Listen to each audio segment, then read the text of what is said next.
Papa Uniform Bravo. Papa Uniform Bravo. Give me the call again. Roger. The call is Whiskey Alpha 4, Papa Uniform Bravo. WA4PUB, near Atlanta, Georgia. The name is Dave, short for David. Dave, short for David, over. Roger, Dave. And what was that location again? It's called Marietta. Marietta. And it's possible, if your map can get it, I'm closer to the town of Smyrna. S-M-N-A. Repeat. Smyrna. S-M-Y-R-N-A.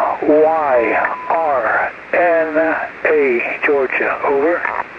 Roger, Dave. I got a beautiful copy on you on my local antenna. We're located just across the river from Louisville, Kentucky, on the Indiana side. Roger. Oh my goodness. Well, I probably should have my beam pointing maybe toward the west. I don't know if you could see any difference. Let me just switch it in that direction, which I did now. I don't think that you'd see much difference in there. This is WA4PUB, over. Now, Dave, you're selling your antenna short there. I could hear the white noise backing down as you swung it. Probably we would be about 3 clicks west of north. Roger? Roger, that's about how I have the antenna set up. This is 3-element, full-size, cubicle quad, wire beam type thing, and it's up at 60 feet. These elements are delta loops with the apex downward on a 47-foot boom. Over. Beautiful signal. It looks like about 15. I can't really give you an S-meter reading because I don't have any RF in the front end of my receiver. I'm running just below compression, AGC compression, so I can't give you an S-meter reading. But I am looking at your audio on the audio output of the radio, and so I adjust for 0 level on voice peaks, and what's left is noise, and the noise is 15 dB below your voice peak. So and that correlates somewhat to almost 15 dB over S9. Roger. Well, thank you very, very much. Yes, calculated 8.2 decibel gain over our dipole, and the half power points are about 45 degrees, so it's about a 90-degree angle out there. Wait, and so you're getting a little bit of it from me. A rig here is an old Kenwood Tango Sierra 440 Sugar, an old Kenwood TS440S at 100 watts. Over. Just outstanding. Now, how long is your cross boom, or how long is your boom on that antenna? It's boomless because I'm holding it up in trees, but it's right at 47 feet from one end to the other. Over. All right. Now, how do you change direction of it? I changed the tuning of the parasitic elements, the 2 outside parasitic elements. When one is tuned as a director, the opposite one on the other end of the boom is a reflector. And so I changed the LC circuits that accomplish that in order to reverse the antenna. Over. Roger. So your directional capabilities would be in what increments, or how does that work? I'm not so sure that I understand. I could tell you this. The reflector is tuned to, let me see. The reflector is tuned, yes, the reflector is tuned to 6995 kilohertz. And the director element is at 7.53 megahertz. Over. Roger, most interesting antenna. It seems to work great. Now, can you fashion a situation where you would go 90 degrees to the direction that you're going, just so I could see what happens at the 90-degree point? No, I'm sorry. I'm sorry. The 90-degree point is within about a degree or north or south. So it's at a minimum at that point, over. Roger. I was just curious what the gain would look like if you went 90 degrees to the direction you're working now, Roger. Yeah, it would probably be something in the order of about 28 decibels, over. Roger. That's a substantial amount of signal, plus or minus, Roger.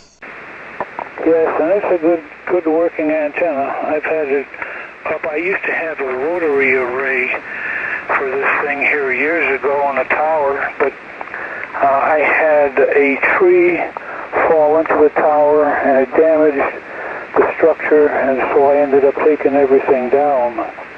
But well, I guess that's about it. The gain calculates out to be 8.2 decibel gain over a dipole in its favored direction, though. Over. Roger that. Well, it's doing you a great job. That last transmission, you were 12 over. 12 over my residual noise. So great going there, Roger. Well, thank you very much, sir. I'm pleased to get those kind of reports. Although I, for the most part, am a 8JK man from Ohio State. That's where I got my electromagnetics training at. And, of course, we've got to thank Doctors YAGI and UDA. But, you know, they did their thing in 1925, so it's kind of a substantial improvement in a certain sense of the word. Over. Roger that. You know, it's amazing how, well, like in broadcasting, radio, whatever, it's not somebody invented it. It's just somebody took the gauntlet from somebody that had took it so far, and then the next person took it and ran with it for 10 years or so and did all they could do, and then the next person takes the mantle and runs on down the field. And it's just amazing how, you know, the improvements keep coming in this industry, or in this hobby, actually, Roger. Yes, and these fellows were funded by let me see, I can't think of the name. Give me 5 minutes and it'll pop in, but they were the same company who made the Japanese Zeros during the Second World War, and they still are in business now, but I can't think of their name right off. Over. Roger that. Well, you know, I'm talking about the original guys, that whoever it was that was doing surgery on a frog leg, and got some kind of spark in the muscle, jumped, and that was the first radio transmission. Roger. Yeah, that's probably the truth. Over. Oh, definitely history right there, you know. And then you have all the guys with the magnetic theories and, you know, just the evolution. You know, one of the greatest contributors is Tesla. I mean, that guy was one of the true geniuses of the world. He had unbelievable vision. He could design a three-phase motor in his head. Yeah, that's really something. Of course, as memory serves, it was his desire to be able to transmit power wirelessly as opposed to through transformers and etc. Where Bell, I think Dr. Bell was the one who changed things around in that regard. Over. Well, nobody said that Tesla would be an economic genius. I mean, you know, that's the thing. You can only be 100% of whatever you are. And he was an electric genius, and his business sense wasn't the greatest. But I think he had the good of mankind at the forefront of his invention, because he was talking about free energy to all, and that was not very popular with certain folks in the corporate world, Roger. Yes, that's true. That's true. And I was talking to my financial guy here last Tuesday, and he was telling me that Tesla, the automobile people, are going to be keeping their $35,000 automobile, and they're going to keep it in production at that price, but the higher powered or more luxurious job is going to start in at $135,000 for that thing. I don't know too many people who could afford to buy that. I might be able to, but I'm not that much of an automobile fan. Over. Oh, Roger, yeah, and you know, one thought would be they wouldn't have to sell too many of those to make to make the same profit picture of you know, when they're doing the smaller one. But I think the thing is that maybe they've rethought the profit picture for the cheaper model, and decided that they need to make a more expensive model to improve their profit margins. Roger? Well, that sounds reasonable. Sure does. Well, did I ask your name? If I did, I can't find it on my paper here. Is it Mike? Is that right? Or? No, the name is Jim. Juliet India Mike. There's a Mike in there, but it's an M. The call is KC9VKV, and we're located near Louisville, Kentucky. Roger. Okay, Roger. Yeah. Well, I was pretty close, Jim. That's really good. Well, listen, I had better let you go. I see it's about 3 minutes or so after the hour, and my dear daughter has came to visit with me, and she's upstairs taking care of her pooch, her dog, and I was giving her a hand doing that. And so we are contemplating going out and getting a little bit of nourishment here. It's mighty nice that you'll get a chance to speak. By the way, my original call sign was W9ECO, electron coupled oscillator. W9 electron coupled oscillator, and I got it back in 1948. Over. Oh, Roger. Now you've got a pub tied to your call sign. Yes, I get a lot of comments about that as well. And sometimes I use phonetics here that I never hear people call me back using my chosen phonetics, which is Whiskey Alpha 4, Papa's Ugly Boy. Over.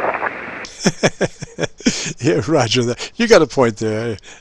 Probably more information than they would want to know.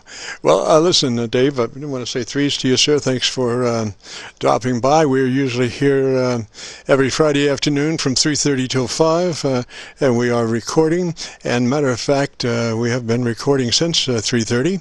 And if you would like to hear what your radio sounds like, if you go to YouTube and do a call letter search for Kilo Charlie 9, Victor Kilo Victor, that will take you to our Qso-Vlog page. And on that page, you'll be looking for a Qso-Vlog entitled My Group Aircheck 3/15/19. My Group Aircheck 3/15/19, today's date. Roger? Roger. Thank you very much. I'll have to give that a try. As a matter of fact, right now I've got a little bit of a problem with my PC, and my son is supposed to come on down here and help me out sometime or another. It's a case where I've got more help than I could use. Well, regards, and we'll see you again. Keep well and God bless. This is Whiskey Alpha 4, Papa Uniform Bravo. Goodbye for now. Roger, Dave. 3's that way, and we will be posting this within the next couple of days. We usually give ourselves 48 hours to get it uploaded to YouTube, to be sure that we get it there when everybody expects it. So we'll be uploading this within the next couple of days. They say 3's for now, David, and have a good afternoon. And this is KC9VKV at 9 minutes past 5, and we have been turning slowly into a pumpkin. So we're going to close her down and say 3's to all and jump out of here. We are past our time. So 3's all. This is KC9VKV, and we'll be clear.